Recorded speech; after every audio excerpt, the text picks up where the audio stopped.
It was 2009, towards the end of when we were finishing Dragon Age Origins, when myself, Matt Goldman, and Mike Layla started to get together on a weekly basis to talk about the directions we wanted to take the franchise, and the things we wanted to explore if we had a chance to do so. We built a kind of a cartoon animatic of what we would like to be in the game if we were going to really pull out the stops and do whatever we wanted.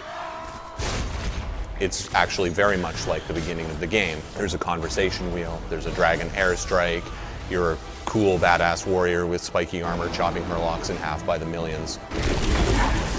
It was exciting. It was like, wow, man, can we actually pull that off? Can we feel like the party works together to demolish foes rather than having their disparate abilities? So brainstorming with the core leads on Dragon Age is pretty exhilarating. I really love to lead him astray with crazy ideas. Every time we would talk, I'd start talking about how every piece of our art would involve Ulrich von Hawk, the lycanthrope character of our game, howling and like tasting his own blood. Anyways, it kind of got out of control after a while, so I had to drop it. But it was pretty fun while it lasted.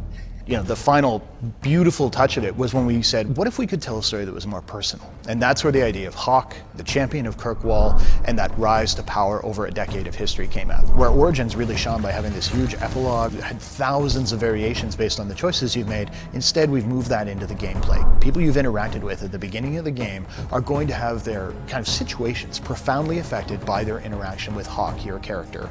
If getting the relic gets Castillon off your back, then I'll help you retrieve it. There might be something I could do for you, if you're looking for company later. You re-interact with them, you see how that worked out. So we believe it may be our most reactive game to date.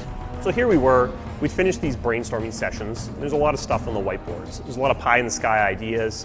And then Dragon Age Origins came out, and it beat all of our expectations. Perfect scores, the VGA awards. We also had a bunch of meta reviews, comments coming in about Origins, and what really resonated for me was this resounding theme that Origins was an amazing story-based classical RPG, but that there were elements of it that seemed to be dragging. If you're telling a dark fantasy, you don't want combat to feel like you're playing a chess game with a friend.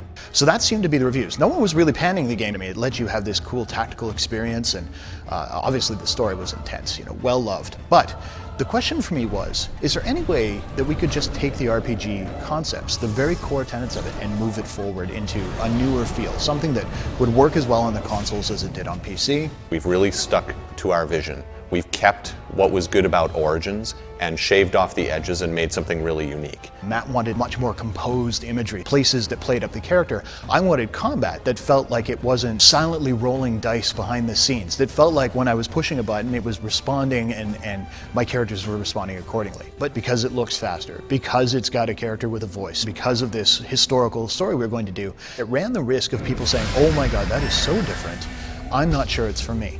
And we knew that would be a potential problem. But at the same time, we also knew that the game we were designing was not one that would actually alienate them. So what we've been very open with is letting people go hands-on. And the big thing we saw is that people, even people who loved Origins, people who came wearing armor from Origins, were playing the game and going, oh wow, I see what you did here. It's almost hard to communicate how much this game still feels like Origins, despite feeling completely different. We're trying to make a game that we would love to play. We have the best in the biz running their teams and working really hard together to make this thing come true. Even when Origins was nearing completion, we had already started thinking about Dragon Age 2. We'd already begun sharpening that axe. So the moment they took the blinders off and said, okay, go, we knew exactly what we were making, we knew the exact vision we were trying to bring to the player.